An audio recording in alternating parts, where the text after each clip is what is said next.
So welcome to Distorted Light. As the followers that I have will know, my idea is to create bespoke lamps, generally from objects that weren't originally designed or didn't start life as lamps. It's evolved quite a bit since I started about 2 years ago. 2 weeks ago,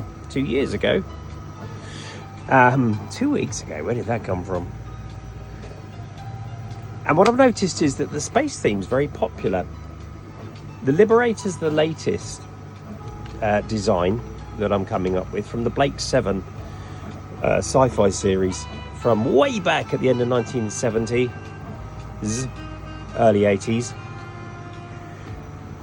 And so I'm showcasing this one. This one is basically the battered Liberator, like it's been on a journey through space and had battles and things. So there's a bit of weathering on there with those wonderful decals, which I'm not sure if you Blake 7 people will definitely know what they are, but I have no idea what those decals mean or say.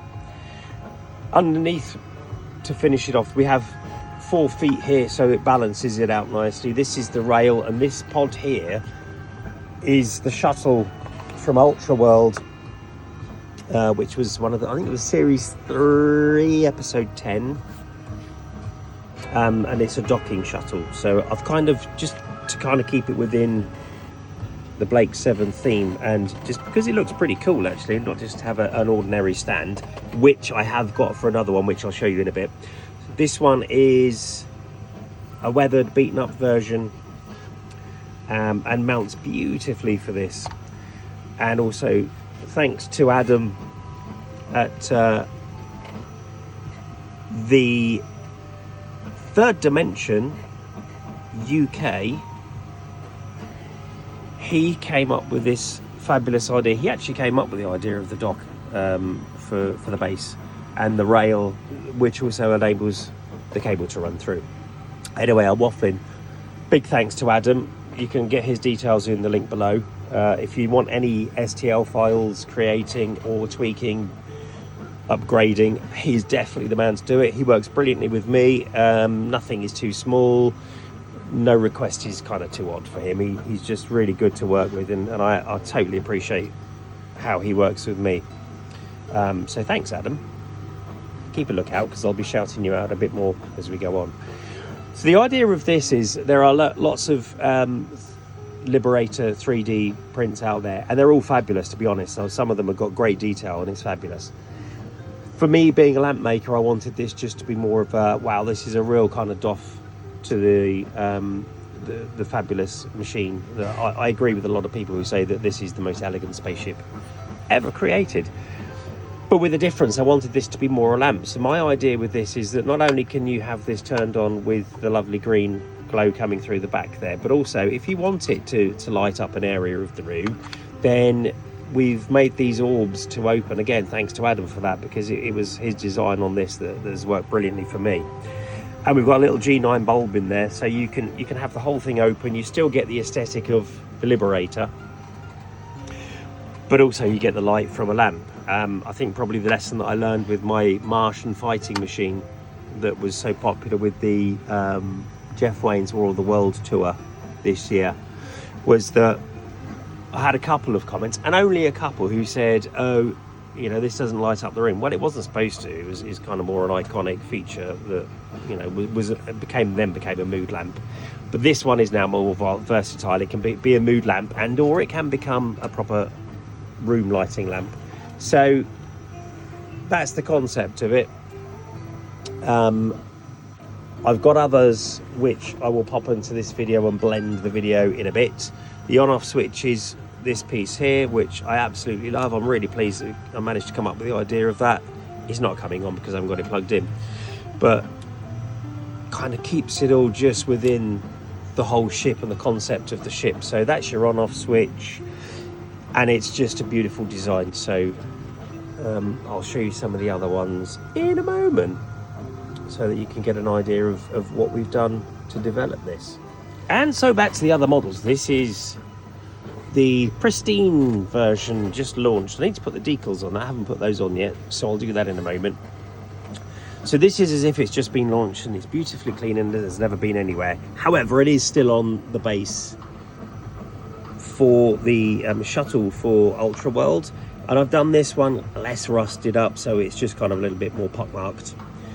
Cable still comes through the base there, and I've changed the way I do some of the accessories. So this is 3D printed in copper, whereas the first one was painted, and this is actually a bronze paint effect, and I've put some of the darker burgundy stripes on because the red that I had was just too garish, so didn't like that. But anyway, this is another version of it, so this is kind of like your pristine, your white version. Distressed version was the first one we've seen, and there's more, so watch this space as we explore further what we're doing with the Liberator. And so onwards to, this was my original idea of doing the Liberator in silver. It's stunning. I absolutely love this one. So this was actually the first one that I did, and the dirty one was probably my third one, actually. I said it was the first. I lied like a cheap whore. So I wanted to put my idea on this again. So again, it's the same, you know, we have this wonderful opening orb, so you can have it closed open as a lamp. The base is probably going to be the standard. I will be offering a different one, which you'll see in a moment. But I love this one. It's got the trims on it, which just sit absolutely fabulously. And I mentioned Adam from the Third Dimension UK, who is my STL designer, maker, and idea bouncer. So we came up with this idea of removing these ports from being a complete print all in one to printing them separately, basically, so that they could be inserts, which is great because it means I can then print them in different colors, which is good. This is actually, again, it's painted, this one, because I'm glutton for punishment.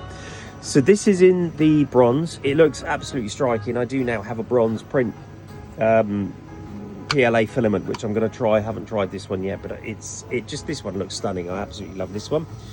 And sticking with the dark red theme there, and the on-off switch there. Again, we're not plugged in, so it won't show you it, but this is the development. You can see in a really short space of time, probably in about 3 weeks, we've developed the whole idea on.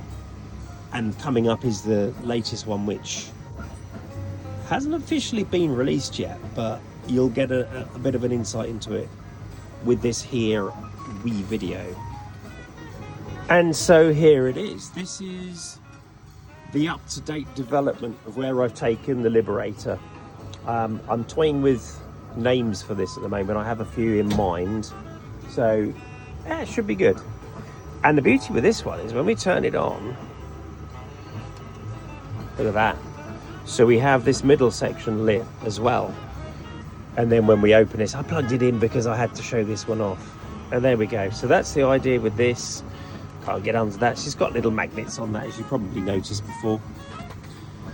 Excuse the manic jazz playing in the background. Pipe down, sir. So this is the Black Liberator. And the difference again with this is that it has a standard base. So it doesn't have the shuttle from Ultra World. So here you go, first glimpse at this one. And the official launch of this will be done when it's completed, because it's not quite finished. I need to decide what I'm doing with the central piece there, whether or not to make these silver, don't know. Really quite like it as black. It's looking quite striking. So yeah, there we go, the Black Liberator in all its glory. Well, it's nearly partially finished glory. The Liberator Blake 7. There we go, bit of a journey so far, and the big launch for this one will be very soon. Watch this space, people. Thank you very much for watching me and listening to me blabbering on about absolutely nothing, and I hope I don't bore you too much. There we go, developments on their way.